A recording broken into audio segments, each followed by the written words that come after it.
The South African and African creative realm has really come into its own over the past few decades, so much so that the world is looking at Africa for inspiration, answers and guidance. This series aims to explore the creative world of art, fashion, technology, trends and the personalities that are making it all happen right here on African soil. We meet them, we showcase their talents, as well as find out what makes them so successful. Join us on this journey of exploring African creativity at its best. I'm your host, Ayanda Tabete, and this is Africa Modern.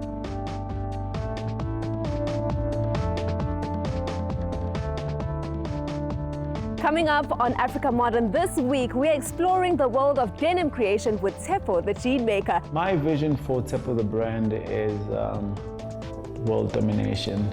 And then we find out how art and fabric come together to create something good. I was obsessed with certain illustrators and artists on social media. And lastly, we are catching up with creators by chatting to furniture and interior designer Mlondolozi Hempe to see what he's up to. I don't think there is one defined way of African modern.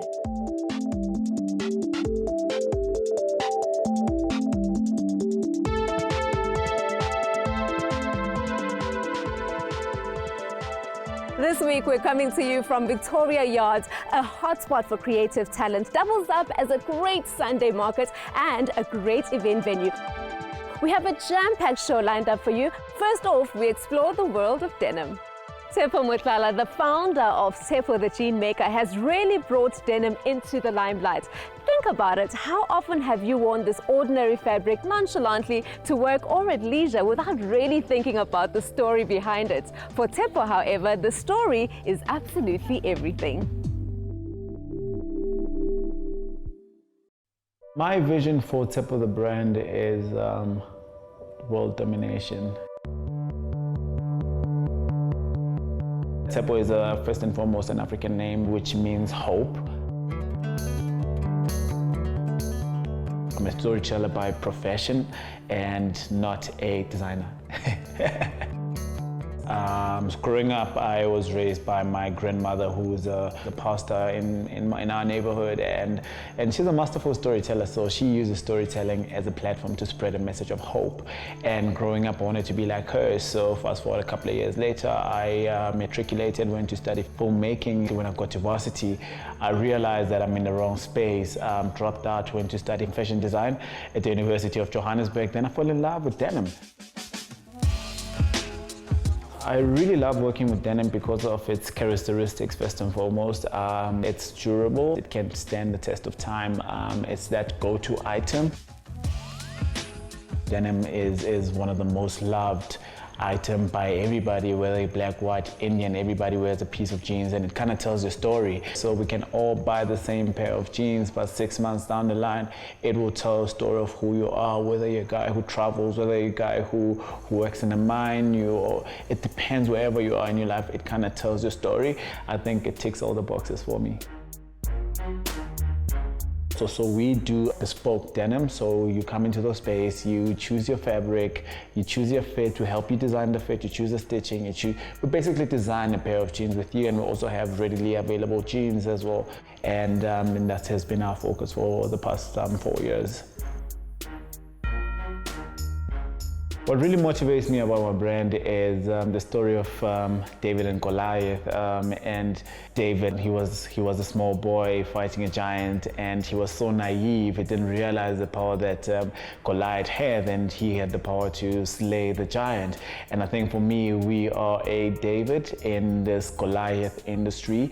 Came in naive, and I'm learning as I grow. We don't look at other people as competition, but we learn from other people. We learn from other brands. We're inspired by other brands, we're inspired by people, we're inspired by conversations.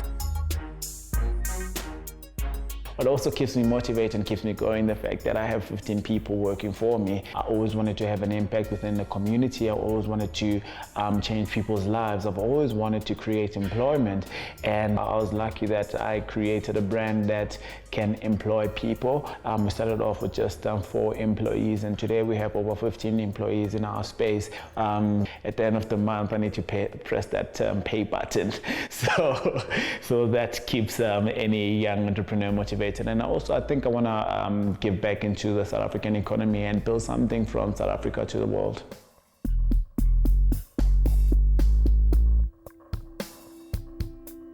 Our product is proudly made in South Africa. We look at sustainability from a very different perspective. We look at sustainability from a product and from a people's perspective. With the jeans, the rolls of jeans that you see behind me, this is cotton from Zimbabwe, one of the finest cottons on the African continent, sent to Japan, woven by hand, brought back to us as a finished fabric, then given to our tailors in our studio, and we create a brand experience, and we create denim for individuals using that fabric. And I think for me that one of the things that makes us an African brand, and also our story is kind of different. I'm one of the few black people who are doing this in the world and in the space, kind of gives us that African edge, and there's always something that you can expect from us.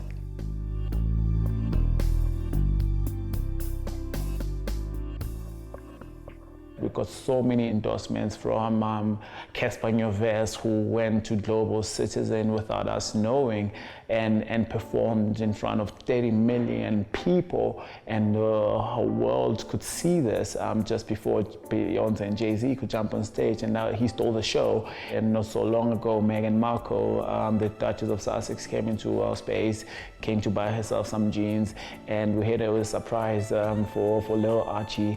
And for us, like those kind of milestones where people who've achieved so much in their careers, people who've achieved so much in their personal lives can come to us and just want a pair of jeans. I think for me, it's a milestone. And the fact that we service different companies, the fact that we service different clients, and a whole lot of South Africans are slowly rubbing to the brand, it's really one of my biggest achievements, that on a daily basis people come in and they buy the product and they wear with pride.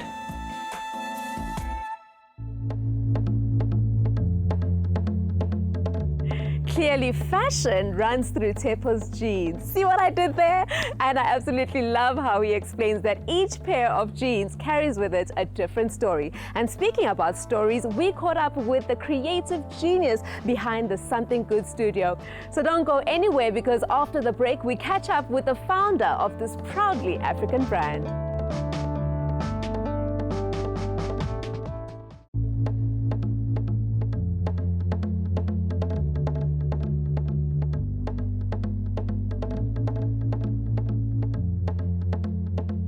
A celebration of South Africa, art and all-girl creatives. Something Good Studio works with some of South Africa's top female artists. And we caught up with the founder, Zadia Bottas, to find out more about the brand and where she plans to take it in future.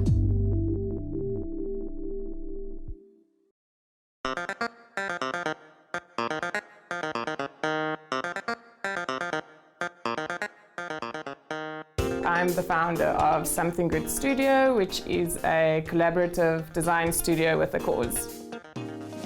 I collaborate with South African talent in creation of beautiful homeware and textile pieces which originate from art.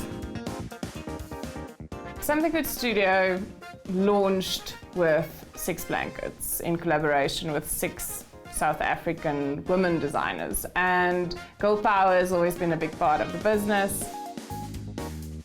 I was obsessed with certain illustrators and artists on social media. Approached them with the idea of perhaps translating their artworks into blankets, and luckily all of the artists that I approached, they were keen on the idea. Everybody said yes. As soon as I had the artists on board, I knew that this was a viable idea. The fact that quite famous South African artists are keen to work with me without even having a manufacturer. I decided to work with cotton. It's a natural fiber and it has a great handle. It breathes well, but yet it's quite cozy and it's soft. And we've got cotton farms in South Africa, so I wanted the whole project to be proudly South African. If you look at the whole circle of the product, the fact that the cotton is from local farmers, it's sent to a local manufacturer, they dye the yarn on the spot and they spin it on the spot.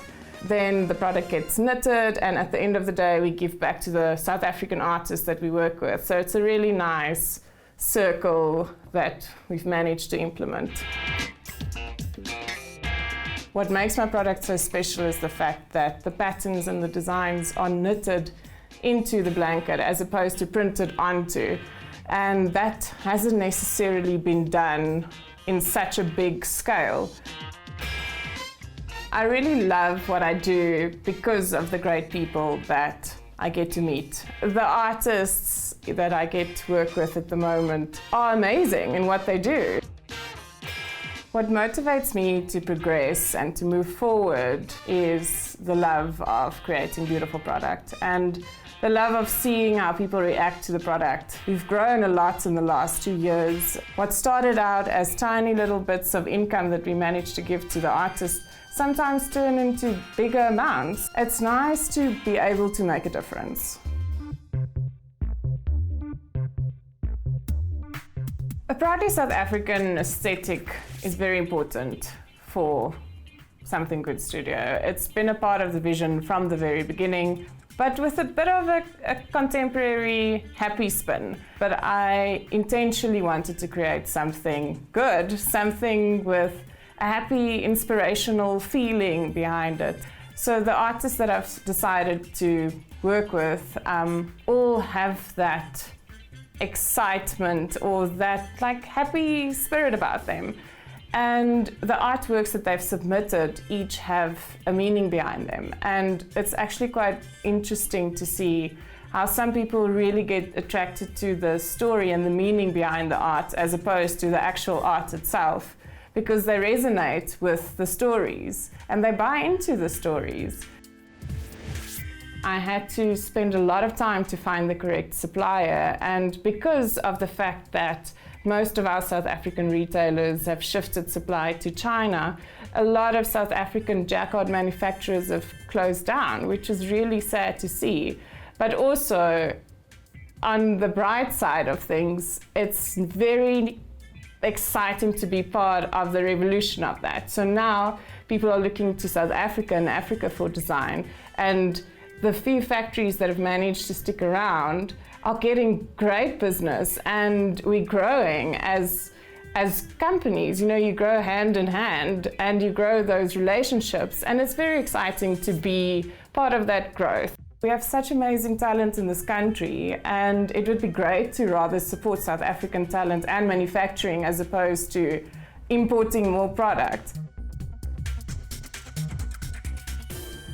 I think if you make an effort of sourcing local and supporting local, all of it has a big impact with regards to the local economy. And if more people could look into ways of doing that, it could make a massive difference.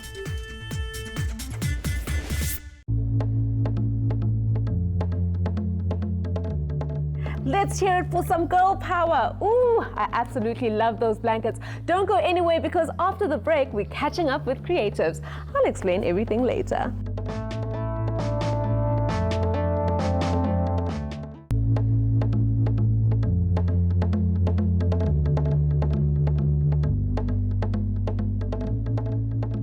Each week, we're going to be catching up with top African creatives to find out exactly what they're up to.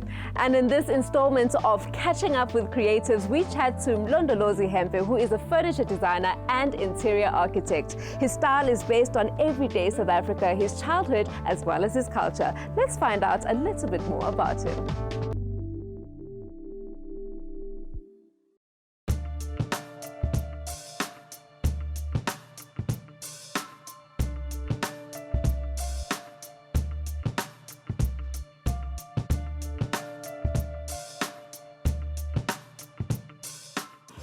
Drawing from things that are happening around me and looking at the context of who I'm talking to and who I'm exposed to.